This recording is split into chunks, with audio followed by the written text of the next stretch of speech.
करने का कार्य किया।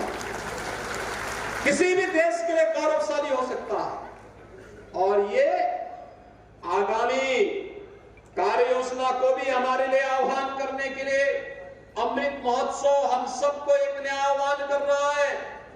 अमृत काल का एक द्वितीय वर्ष प्रारंभ होने वाला है।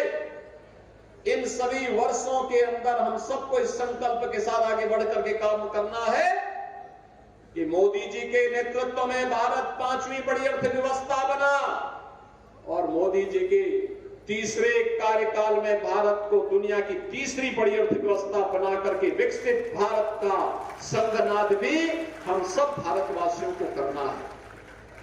बहनों और भाइयों, आज उसी संकल्प को आगे बढ़ाने के लिए विकसित भारत का विकसित उत्तर प्रदेश हो, विकसित भारत के विकसित उत्तर प्रदेश के लिए आज हम सब फिर 241 करोड़ रुपए की परियोजनाओं को लेकर के उन्नाव जनपद में आए हैं। आप सोचिए, जब भी यहां पर हमारे सांसद जी, विधायकगण कार्यक्रम का आयोजन करते हैं, कुछ न कुछ विकास के कार्यों का लोकार्पण और शिलान्यास होता है। कोई सड़क की है, कहीं बिजली की है, कहीं स्वास्थ्य की है, कहीं शिक्षा और ITI का है, कोई बाढ़ अवरोधक कार्य करके अन्नदाता किसान को सुरक्षा प्रदान करने का है, कोई गरीब कल्याण की योजनाएं हैं। अलग अलग प्रकार की योजनाओं को लेकर के आज हम सब आपके बीच में यहां पर उपस्थित हुए हैं।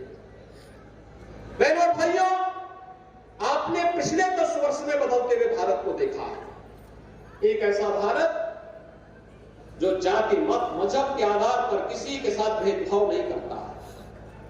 आपने इस बदलते हुए भारत को देखा। आज ही मैं प्रातःकाल एक कार्यक्रम में लखनऊ में था और लखनऊ में उन्नाव के प्राइवेट इंडस्ट्रियल पार्क का हमने वहीं पे कार्यक्रम का शुभारंभ किया, उसका इंसेंटिव वितरित किया। यानी यहाँ पे भी उद्योग लगेंगे। उद्योग के लिए एक नए पार्क को विकसित करने के लिए एक कार्यक्रम की घोषणा हम लोगों ने वहां पर अभी लखनऊ में इससे पहले के कार्यक्रम में की और कार्यक्रम के बाद फिर मैं आपके पास यहां पर आया हूं। बहुत MSME उद्यमी वहां आए हुए थे। उन कार्यक्रमों के माध्यम से हम लोगों ने आज एक नए भारत के अंदर हम देख रहे हैं, जहां सुरक्षा भी है, जहां समृद्धि भी है, जहां आजीविका भी है, आस्था को सम्मान भी है, जहां पर एक विकसित भारत की परिकल्पना को साकार करने के लिए प्रधानमंत्री मोदी जी से लेकर के गांव के प्रधान और गांव का पार्षद भी उस अभियान के साथ जुड़ करके आगे बढ़ करके काम कर रहा है। और आज उन्नाव तो वैसे भी बहुत उर्वरा भूमि रही है। यह साहित्यकारों की भूमि है, क्रांतिकारियों की भूमि भी है। अमर शहीद चंद्रशेखर आजाद इसी धरती से देश की आजादी का विरोध होके थे।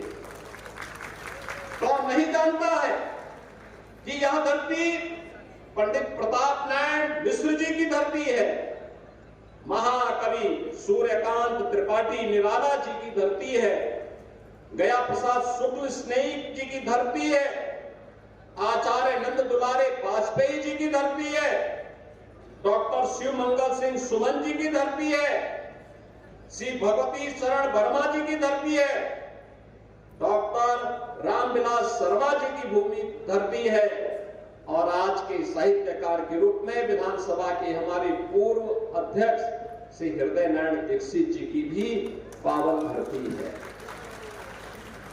यानी क्रांति से लेकर के साहित्य की उपासना, राष्ट्र की उपासना से लेकर साहित्य की उपासना यहां की उर्वरता को बताता है, प्रदर्शित करता है। और आज इस धरती पर हम लोगों ने अमर शहीद गुलाब सिंह लोधी जी की भव्य प्रतिमा का लोकार्पण का कार्यक्रम भी संपन्न किया। ये जो प्रांगण है ना, इसी के बगल में उत्तर प्रदेश पुलिस का पुलिस ट्रेनिंग स्कूल है, वह भी शहीद गुलाब सिंह लोधी जी के नाम पर है।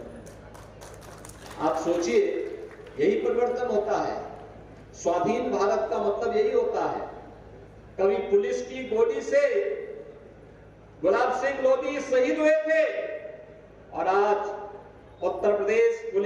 ट्रेनिंग का जो बेहतरीन केंद्र है, वह नाम शहीद गुलाब सिंह लोधी के नाम पर वह ट्रेनिंग सेंटर चल रहा है। यानी उत्तर प्रदेश पुलिस जो प्रशिक्षण लेती है, उस प्रशिक्षण केंद्र का नाम भी शहीद गुलाब सिंह लोधी के नाम पर है। बहनों और भाइयों, विकास की गति निरंतर आगे बढ़ती रहे, चाहे वो देश के अंदर सुरक्षा का बेहतर वातावरण आप देख रहे होंगे, देश के अंदर इंफ्रास्ट्रक्चर का जो कार्य हो रहा है, 4 लेन 2 लेन, अब तो कोई गांव की सामान्य पगडंडी की बात नहीं करता, जो भी कहता साहब 2 लेन और 4 लेन की सड़क की बात करता है। और 2 लेन और 4 लेन की सड़क को हम लोग हर एक जगह कनेक्टिविटी के साथ जोड़ना चाहते हैं। अभी यहाँ पे आपके माननीय सांसद, लोकप्रिय सांसद साक्षी जी महाराज ने जो बात कही, जिस सड़क के बारे में कही, कोई सड़क छूटेगी नहीं, सभी सड़कों को 4 लेन और 2 लेन के साथ तो जोड़ने का काम करेंगे, क्योंकि इंफ्रास्ट्रक्चर आज के लिए नहीं, भविष्य के लिए उस जनपद की, उन गांवों की, उन नगर निकायों की अर्थव्यवस्था की रीढ़ बनने वाली है। आज विकास तेजी के साथ आगे बढ़ रहा है। अभी आपने ग्राउंड ब्रेकिंग सेरेमनी देखा होगा, जिस उत्तर प्रदेश में कोई आना नहीं चाहता था, गत वर्ष 40 लाख करोड़ रुपए के निवेश प्रस्ताव प्राप्त हुए और 1 वर्ष के अंदर ही 10.5 लाख करोड़ रुपए के निवेश के प्रस्ताव जमीनी धरातल पर उतरते हुए दिखाई दिए। यह भी दुनिया ने देखा है, क्योंकि ये नए भारत का नया उत्तर प्रदेश है। विकसित भारत हमारा होगा तब जब उत्तर प्रदेश होगा विकसित। उत्तर